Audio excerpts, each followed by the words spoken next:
पोह्यापासून फक्त कांदे पोहेच नाही तर बरेच पदार्थ बनवता येतात.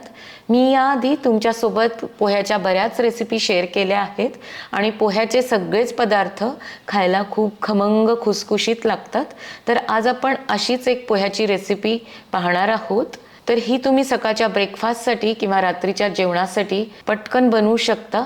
तर लगेच रेसिपीला सुरुवात करूया. इथे मी आता 1 वाटी पोहे घेतलेत. तर आपण जे कांदे पोह्यासाठी वापरतो तेच पोहे घ्यायचेत.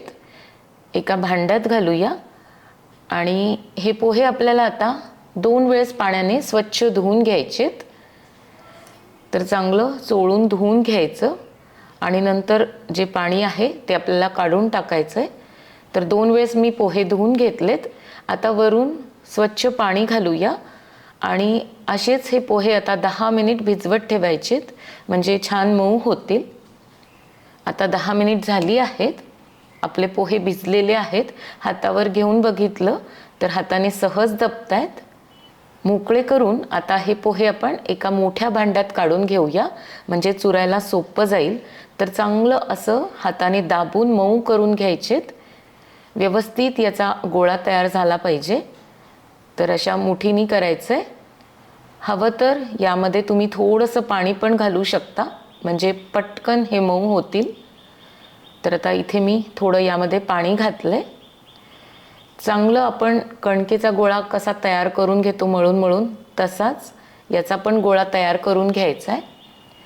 व्यवस्थित पोहे बारीक झाले म्हणजे लगदा झाला याचा, की मग थालीपीठ पण खायला छान लागतात आणि थालीपीठामध्ये पोहे वर दिसत नाहीत.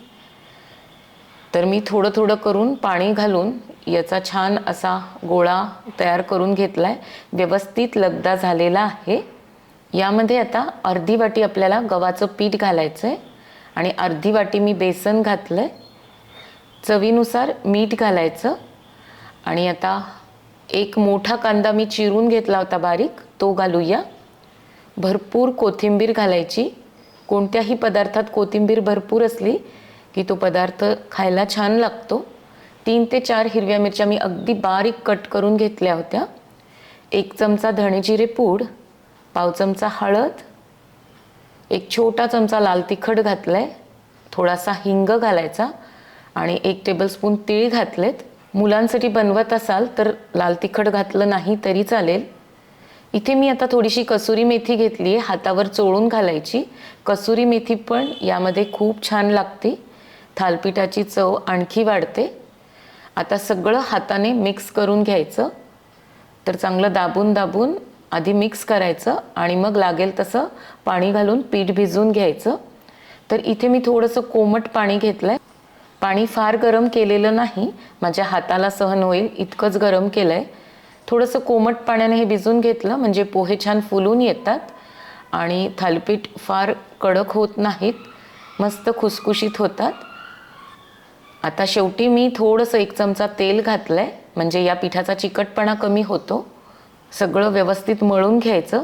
तर छान असा गोळा तयार झाला आहे. लगेच थालीपीठं बनवून घ्यायची आहेत. इथे मी आता एक पसरट कढई घेतली आहे, त्यामध्ये तेल घालूया. तेल सगळीकडे पसरून घ्यायचं आणि मग गोळा ठेवून आपण ज्याप्रमाणे थालीपीठ थापून घेतो तसंच थापून घ्यायचं. हवं तर हाताला थोडंसं पाणी लावून घ्यायचं. मध्ये छिद्र करून घ्यायची, म्हणजे मग थालीपीठ आतपर्यंत व्यवस्थित शिजतात, कच्चं राहत नाही. आणखी एक थालीपीठ करण्याची सोपी पद्धत म्हणजे एखादी अशी फॉईल बॅग घ्यायची किंवा फॉईलचा पेपर असतो तो घेतला तरी चालतो. पोह्याची पिशवी किंवा आपल्याकडे धान्याच्या पिशव्या असतात पॉलिथिनच्या, त्याला थोडंसं तेल लावून घ्यायचं, त्यावर गोळा ठेवून थालीपीठ थापून घ्यायचं. तर मी जेव्हा सकाळच्या ब्रेकफास्टसाठी थालीपीठं बनवते तेव्हा अशी छोटी छोटी बनवते आणि जेव्हा रात्रीच्या जेवणात बनवायची असतात तेव्हा मोठी बनवते. तर इथे मी थोडं छोटंच थालीपीठ थापून घेतलं आहे. मध्ये छिद्र करून घ्यायचं आणि लगेच आता भाजून घेऊया. तर ही कढई मी तशीच गॅसवर ठेवली आहे. लो टू मीडियमच्या मध्ये गॅस ठेवायचा आणि आता यावर झाकण ठेवूया, म्हणजे वरच्या बाजूने पण थालीपीठ व्यवस्थित भाजल्या जातं, चांगलं शिजतं. आता 2 ते 3 मिनिट झाली आहेत.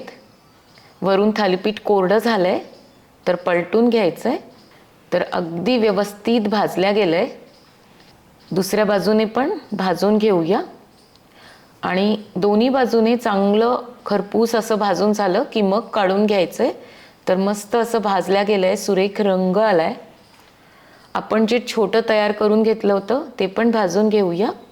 तर अलगद हाताने फॉईल बॅगवरून कढईत घालायचं.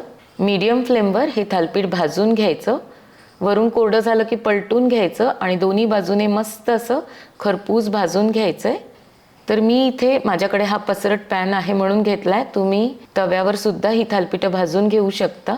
घेतलेल्या साहित्यामध्ये अशी छोटी छोटी केली तर 4 ते 5 थालीपीठं तयार होतात.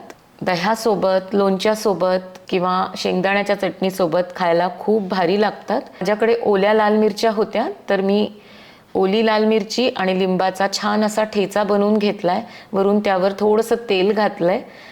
तर या थालीपीठासोबत खायला हा ठेचा मस्त भारी लागतो. तर जरूर बनवा. आवडली तर लाईक आणि शेअर करायला विसरू नका. पुन्हा भेटूयात एका नवीन रेसिपीसोबत पुढच्या व्हिडिओमध्ये.